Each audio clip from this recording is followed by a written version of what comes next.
There have been several coups in the Sahel in recent years. Germany had been strongly committed to the peace and stability in the region, particularly since 2013. After the coups, there was further intensive engagement until there were ultimately too many concerns for further cooperation. So what exactly happened and what is the problem? After a brief insight into the risks of stabilization, I will give a short overview of the two recent coups in Mali, the coup in Niger, and also what we have identified as recommendations.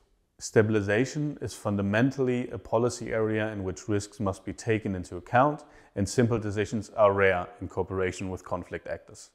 The failure of the engagements in the Sahel follows on from the failure in Afghanistan, with many actors increasingly questioning stabilization in its entirety. However, it is important to note that these regions will remain unstable if no new approaches or solutions are found. Stabilization has already been able to achieve important successes in certain engagements, which must not be reversed by the coups. After months of protests, the first coup in Mali in 2020 did not appear to be a surprise and was viewed quite positively by Western stabilization actors.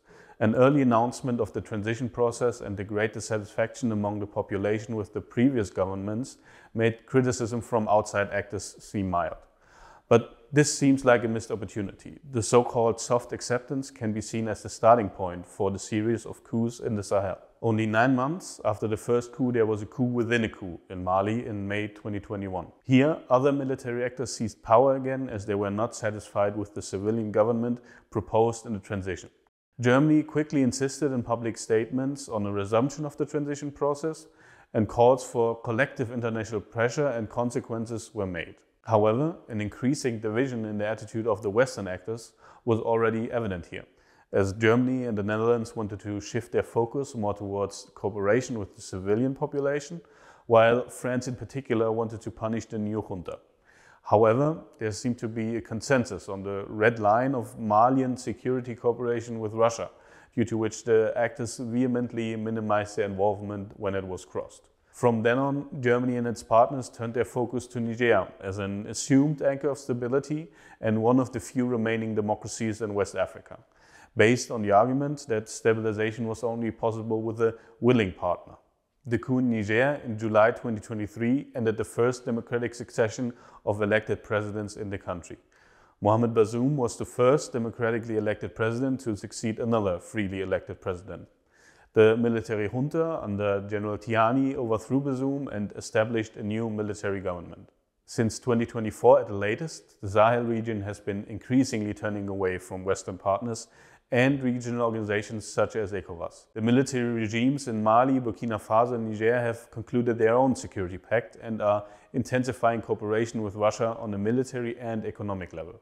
Germany and its partners rightly see themselves as similarly minded stabilization actors, as they are committed to shared values and interests with comparable political approaches. One thing they have in common, however, is that they do not define clear criteria in which, in their view, constitute a legitimate government in the area of operations with which they can carry out stabilization measures. However, the countries should urgently define this for themselves and ideally in a joint declaration of intent. The Stabilization Leaders Forum, an association that stabilization actors already use for joint exchange, is a natural starting point here. Another crucial question in this context is whether the priority after a coup is to restore democratic processes or to establish or maintain security. As much as Germany and other stabilization actors such as the Netherlands, the UK and the US would like these goals to be simultaneous, experience to date shows that they have to make a choice. Above all, our study shows that every case is different. Of course, countries, governments, population groups, general circumstances and so on differ. However, there's often a lack of local expertise to be able to assess these specific situations well. This is an important basis, though, for making sensitive decisions in a conflict area as well-founded as possible. We therefore recommend in our study that there should be a better understanding of local conditions through a local network that can also be activated and accessed at the crucial moment. By this, we also mean, for example, expertise that already exists somewhere but does not make it into the political process in time.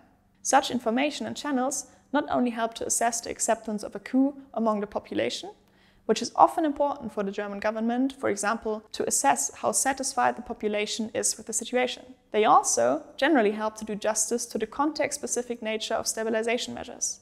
The instability of a region must not be an excuse for losing sight of the big picture, but must be a reason to invest heavily in local and language skills. In volatile conflict situations, it is impossible to keep a close eye on everything, but a better strategic positioning can help to better assess motives for action and adapt one's own approach appropriately. Although every case is different and local expertise is needed to assess these specific situations, there are still fundamental dilemmas that are the same and that should be clarified. We have designed a decision tree for this purpose. The decision tree helps to clarify these fundamental decisions and to discuss the various options, thereby reducing the need to go round and round in circles. Based on the text analyses and interviews for our study, we have compiled what we consider to be the decisive questions that justify stabilization measures after coups. The primacy of security seemed to us to be the most sensible place to start. But the following decision tree is merely a possible starting point in an urgently needed debate. The decision tree is therefore intended to help you sort through the complex thoughts surrounding stabilization and work out a clear positioning. You start with the first question, and depending on how you decide, you move on through the decision tree until you reach the end of a path. Then you may realize that you wanted a completely different result and can check backwards again. You might also rearrange the tree or add questions. We are looking forward to the discussions with and around our decision tree. For more in-depth insights, we recommend taking a look at our study.